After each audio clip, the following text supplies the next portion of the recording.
Masih bersama kami di Kompas Jateng, Saudara. Selain tahapan, mekanisme dan anggaran Pilkada 2020 yang mengalami perubahan karena pandemi corona, bentuk sosialisasi yang dilakukan juga berubah. Seperti apa mekanisme dan efektivitas sosialisasi yang dilakukan saat pandemi? Apakah perubahan bentuk sosialisasi ini nantinya berpengaruh terhadap angka partisipasi masyarakat? Simak informasi selengkapnya dalam perbincangan jurnalis Kompas TV Farida Amalia bersama dengan Ketua KPU Kabupaten Kendal Hefi Indah Oktaria. Untuk sosialisasi nih Bu Hefi, kan pastinya tidak seperti awal yang dulu kita pernah berbincang dulu untuk tatap muka dengan misalkan ya acara dengan para pemilih pemula, kan kita nggak bisa langsung seperti dulu. Sosialisasi apa yang kira-kira efektif yang nanti dilakukan oleh KPU yang kira-kira juga bisa menjangkau ya setidaknya memang tidak bisa untuk seluruh, tapi ya setidaknya banyak lah yang bisa menjangkau. Ya seperti yang sudah masyarakat sekarang sudah mungkin familiar dengan aplikasi-aplikasi ya gitu.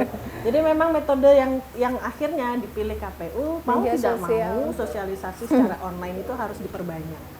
Jadi informasi-informasi yang kita share lewat media, kemudian tanya jawab, Q&A yang mungkin bisa kita buka lewat online gitu kan, atau ada pertemuan webinar begitu. Nanti kita akan bikin sosialisasi yang langsung ke masyarakat tuh langsung join deh. Sekarang Zoom meeting dan Zoom meeting kan banyak ya Mbak ya. Kita akan setting, kita akan format pertemuan online, kemudian sharing informasi juga secara online. Pastinya KPU juga punya perangkat sampai desa, PPK PPS yang kami harapkan juga bisa membawa informasi itu sampai ke jajaran di bawah. Tapi seandainya pun diadakan pertemuan, kan terbatas. Sesuai dengan protokol COVID juga. Kalau seperti ini dengan adanya pilkada saat pandemi, angka partisipasi masyarakat kira-kira bagaimana nih? PR nih. PR KPU. PR-nya KPU. Ya, masih sama Mbak. Jadi untuk target partisipasi masih begitu. Nah, pastinya itu jadi PR besar buat KPU untuk bagaimana mensosialisasikan. Tanggal 9 Desember saja itu menjadi ini sudah Juni. Iya. Nah, kami juga mohon kemudian tidak hanya KPU. Nah, sekali lagi tidak hanya tugas KPU untuk bisa mensosialisasikan, mensukseskan pilkada serentak ini, tetapi juga seluruh masyarakat, seluruh stakeholder juga berperan aktif. Ya kami berharap juga masyarakat juga, tokoh-tokoh masyarakat terutama yang punya masyarakat luas nih, punya pengaruh di masyarakat juga bisa kemudian membantu menyukseskan pilkada pemilihan Bupati dan Wakil Bupati Kendal tahun 2020. Nah, jadi PR KPU sebenarnya banyak ya, Bu. Jadi saling berpartisipasi lah dengan masyarakat. Jadi diharapkan setidaknya ya, meskipun pandemi COVID kita belum tahu kapan berakhir, tapi setidaknya pilkada ini bisa tetap berjalan dengan protokol kesehatan tentunya, meskipun anggarannya juga nambah nih, membengkak. Kendala yang dialami apa ini Bu Evi? Untuk sementara ini kendala untuk pemenuhannya ya Mbak, tapi nanti kita percaya pasti ada solusinya. Saat ini KPU sedang berkoordinasi juga dengan tim kesehatan, dengan Pemda gitu kan, apa yang mungkin bisa kemudian diberikan solusinya kan gitu. Misalnya terkait dengan APD gitu kan, kita juga belum tahu mekanismenya kemudian pengadaannya seperti apa kan gitu. KPU pastinya akan memenuhi seluruh standarnya yang sudah ditetapkan KPU RI dengan baik begitu. Jadi kita masih petunjuk dari KPU RI ini. Nah pastinya insya Allah mudah-mudahan untuk sampai sekarang kendala yang yang berarti banget sih enggak ya. Tapi ya itu tadi pasti yang utama adalah kendala terkait dengan menghadapi masyarakat yang apatis pertama.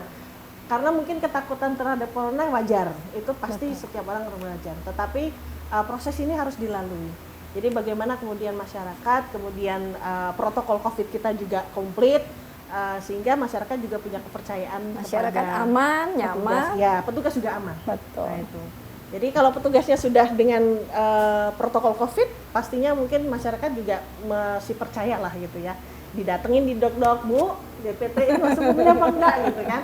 Kalau nggak pakai APD kan pasti Was-was. meragukan juga kan. Nah ini yang mungkin masih dalam tahap kemudian kita pemenuhan untuk teman-teman PPDP terutama yang baru. Untuk coklatnya nanti. Coklat nanti. Coklat nanti. Yang paling dekat itu di coklat. Coklat. Iya. Nah, kita harapkan berarti kalau sudah ini insya Allah aman lah. Aman insya Allah deh. Nah mudah-mudahan ini lancar semua, pengadaan juga lancar semua.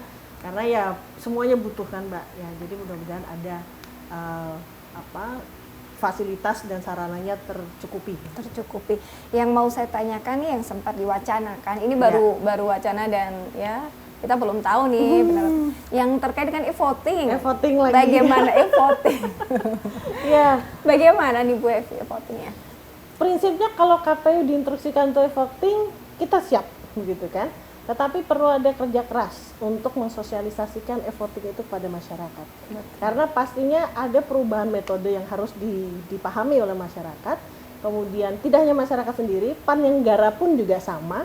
Terus kemudian peserta pemilu juga sama. Kemudian ya perangkat yang harus disediakan nih untuk e-voting ini juga harus siap begitu untuk menghadapi itu. Kira-kira dengan e-voting ini budgetnya lebih membengkak yang e-voting ini atau dengan manual tapi dengan protokol kesehatan? Saya belum ngitung Secara ya e-voting. Kalau e-votingnya belum ngitung Mbak. Belum Yang pastinya kalau kita udah punya bayangan e-voting pasti perangkatnya saja sudah harus tersedia, Lengkap. harus lengkap Iya. kan begitu.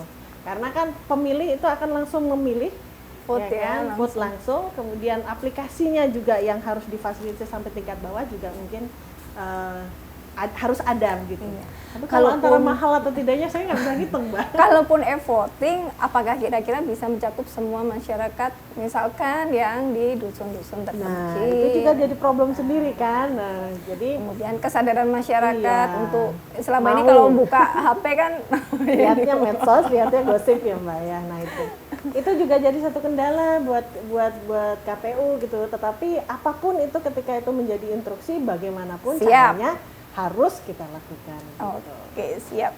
Jadi setidaknya dengan perbincangan kita ini bisa memberikan penjelasan pada masyarakat Iya. bahwa kedepannya nanti pencoblosan 9 Desember Iya. dilakukan dengan protokol kesehatan Iya. yang sudah dijelaskan oleh Bu Evi tadi. Jadi masyarakat juga tidak perlu khawatir nanti kalau Iya. TPS aduh, lah nanti gimana? Di sana sudah disediakan Iya. hand sanitizer, masker, Sudah maskernya. kemudian termogan juga diperiksa Ya. dulu sebelum masuk, jangan sampai nanti kalaupun di atas 38 derajat sudah disiapkan Ya, TPS TPS khusus, khusus kemudian juga bilik siapkan khusus, ya. bilik khusus, sarung tangan yang sekali pakai, Pakai. kemudian juga tintanya nanti tidak dicelup namun diteteskan. Jadi ya tetap berpartisipasi dalam gelaran pilkada karena satu suara Anda menentukan masa depan daerah Anda.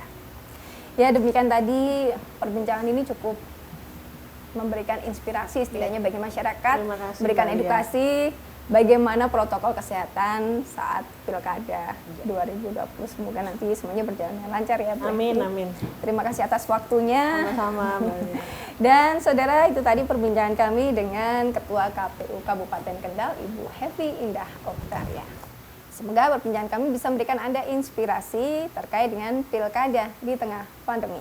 Saya Farida Amalia, mewakili kerabat kerja yang bertugas, mengucapkan terima kasih atas perhatian Anda. Kompas TV, independen, terpercaya.